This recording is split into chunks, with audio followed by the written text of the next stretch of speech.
বালাই স্যার, তোমার এমন কি বয়স হয়েছে গো? এইসব উল্টো পাল্টা কথা ভাবলে তোমার শরীর আরো খারাপ হয়ে যাবে।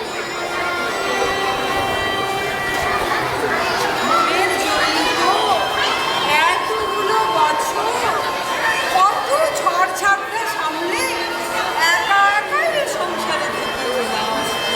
এবার বড় ওপারে যাওয়াই ভালো জানো। আমাদের ফেলে কোথায় যাবে তুমি? তুমি চলে গেলে এইসব সুন্দর করে ছবি আঁকা, নকশা করা, আলপনা দেওয়া, এগুলো করবে কে? একদম। তাছাড়া যুবরাজ জানে এই বয়সে তোমাকে ওখানে নিয়ে গেলে ওনার কতটা চাপ বেড়ে যাবে। নিশ্চিন্তে থাকো, এখনো কয়েক বছর তোমাকে ভদ্রলোকেই থাকতে হবে। আরে এখন থেকে ওখানে চলে গেলে যুবরাজকে ধরে তোদের সমস্যাগুলোর সমাধান করার চেষ্টা করবো। ঠিক আছে, বুঝতে পেরেছি। আর আগের থেকে গেলে সর্বলোকে তোদের চাকরি পাকা করার কথাটা বেড়ে রাখবো না। ও এই ব্যাপার। তোমার ব্রেনের অ্যান্টেনাটা ঠিক মতন কাজ করছে না দেখছি, তাই এত ভুলভাল বকছো তুমি। আরে আমি ভুলবো কি? আর যাই করি আমার শেষ আবদারগুলো রাখতে ভুলিস না কিন্তু। আবদার? শেষ আবদার? আবদার ওসব আবার কি? আরে তুই এখন নতুন এসেছিস সুমতি, তুই জানিস না দৈববাণীতে শেষ আবদার অনেক কিছুই আছে। তা কি কি আবদার? দৈববাণীতে যখন এই পৃথিবী থেকে চলে যাবে, আচ্ছা, তখন তার শেষ ইচ্ছেটুকু আমাদের পূরণ করতে হয়। তা ভালো, কি ইচ্ছে সেগুলো? বলছি শোন, দৈববাণীতে মিষ্টি খেতে খুবই পছন্দ করেন। বাবা, মিষ্টি? যে সে মিষ্টি নয়, কেপসের মিষ্টি। বাবা, আমার কেপসও দরকার। তা ভালো। তার সঙ্গে একটা ভালো দামি কোম্পানির হেডফোনও দিতে হবে। বাবা, আবার হেডফোন? দৈববাণীতে গান শুনতে খুব পছন্দ করেন তো। ও আচ্ছা। আবার একজোড়া মোজাও দিতে হবে। মোজা? মোজা? মোজা কিসের জন্য? আরে দৈববাণীতে যখন চলে যাবে এই পৃথিবী ছেড়ে, আচ্ছা। দৈববাণীদের পা ফাটার সমস্যা আছে। হ্যাঁ, সে তো আছে জানি। জানিস তো? হ্যাঁ হ্যাঁ জানিস? হ্যাঁ, ওই পা ফাটা যখন শেষবারের মতন উনি যখন পৃথিবী ছেড়ে চলে যাবেন, ওকে প্রণাম করতে সবাই যাবে। পা ফাটা কেউ দেখতে না পায়, সেই জন্য দৈববাণীতে আমাদের কাছে এই আবদার, তাকে মোজা দিতেই হবে। সত্যি তোমার এই আবদারগুলো ভালো দিন। দৈববাণীদের মাথায় এসব আসেও বটে। আরে দৈববাণীদের মতো মাথায় আসবে না তো কার মাথায় আসবে? এই ঘন্টা পড়ে গেছে না? তোর সামনে আমার ক্লাস আছে না? আছে কি? হ্যাঁ, ক্লাস আছে তো। এবার অনেক ঘন্টা পড়েছে। হ্যাঁ, অনেক হাসাহাসি হলো। এবার চলো দেখি তোমার সাথে আছে আমার ক্লাস। চলো চল চল চল। আরে আয়। আরে যাই যাই, তুমি যাও না।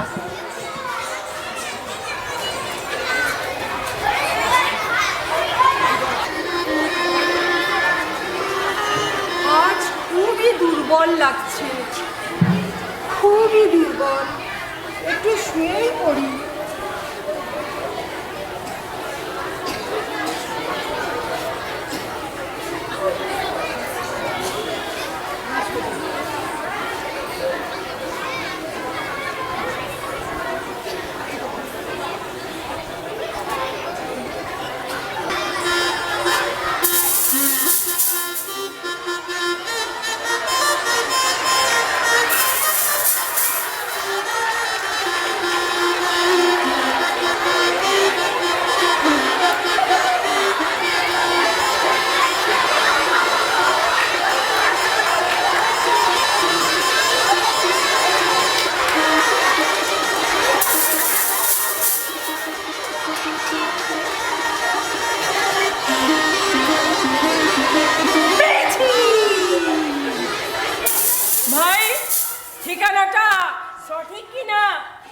মিলিয়ে নিয়েছিস তো? সব মেনে নিয়েছি। এনাকেই জঙ্গলে নিয়ে যাওয়ার নির্দেশ আছে।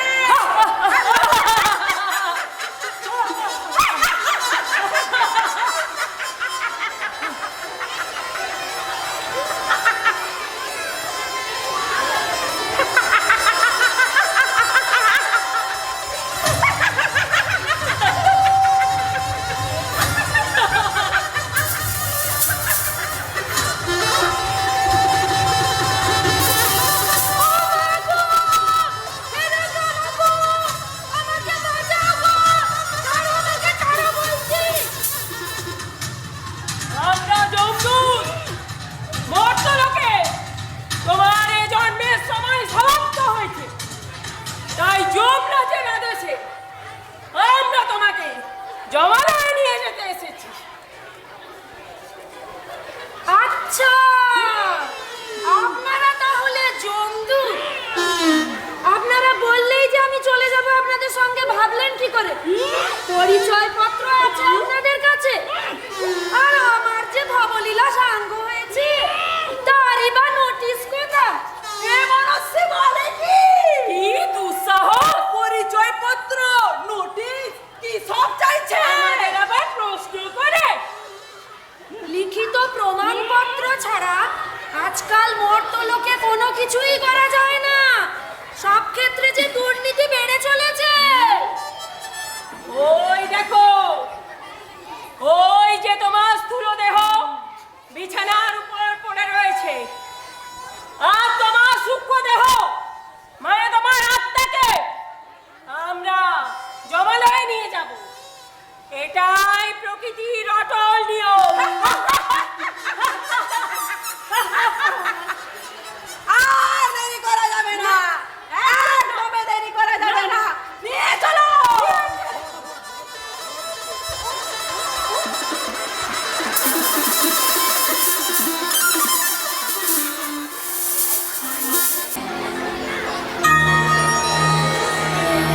ॐ सूर्यपुत्राय विद्महे महाकालाय धीमहि तन्नो यमः प्रचोदयात्। ॐ सूर्यपुत्राय विद्महे महाकालाय धीमहि तन्नो यमः प्रचोदयात्। ॐ सूर्यपुत्राय विद्महे महाकालाय धीमहि तन्नो यमः प्रचोदयात्। প্রণাম ধর্মরাজ।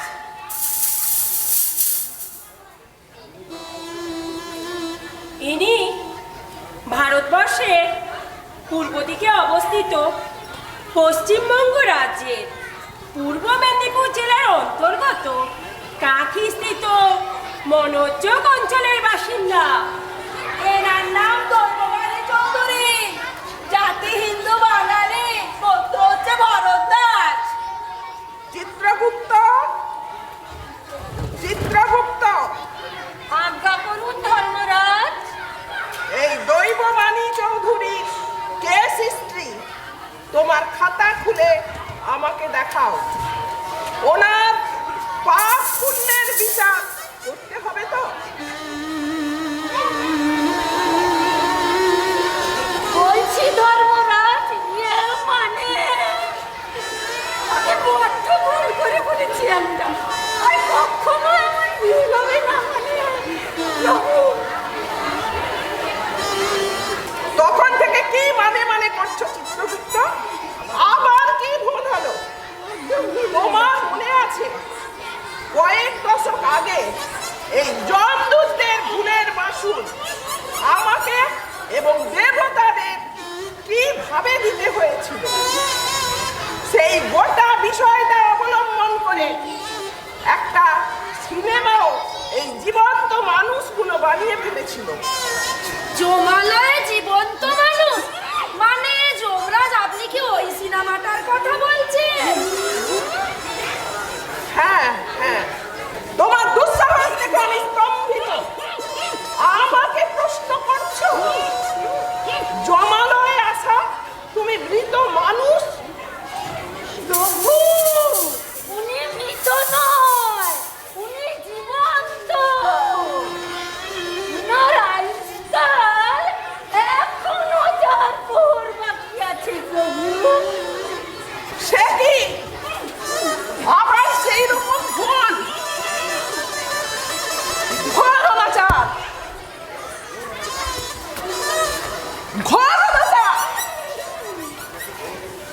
আমাকে ক্ষমা করবেন প্রভু, এবারের মতন আমাকে ক্ষমা করুন।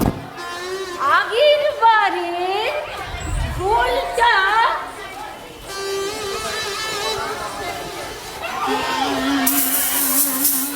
এই জন্তুটাই করেছিল, চুপ করো, আমার কোনো দোষ ছিল না প্রভু। চুপ করো। যত বয়স বাড়ছে তোমার, হিসাব নিকেশে দিন দিন ভুল ধরা পড়ছে। আর এই জমদূতরাও দিনে দিনে কেয়ারলেস হয়ে যাচ্ছে। এখন আমি কি করি বলো তো?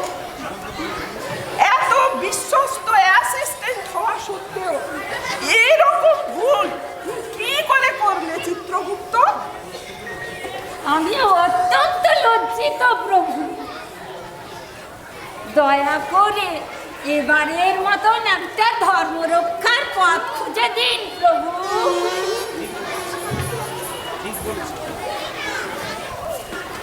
ঠিকই বলেছ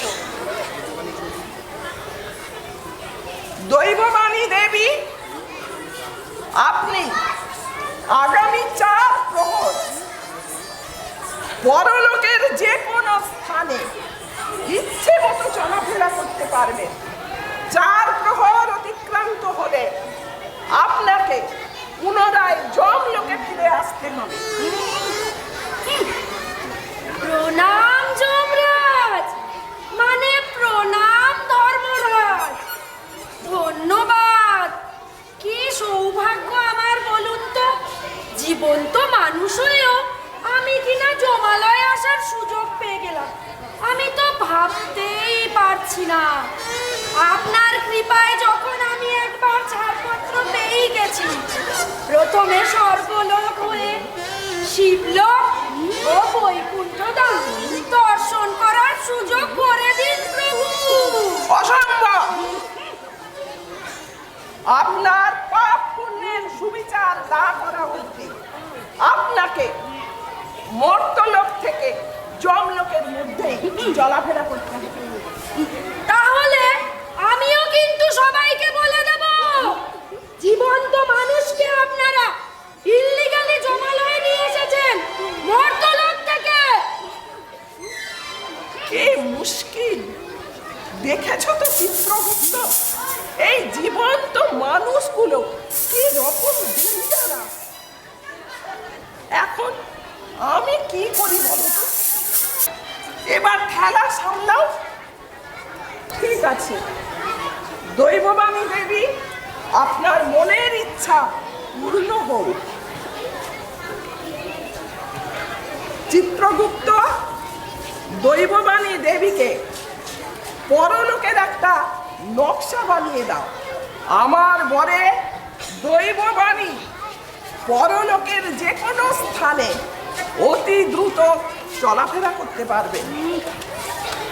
যথা আজ্ঞা ধর্মরাজ, এক্ষুনি বানিয়ে দিচ্ছি।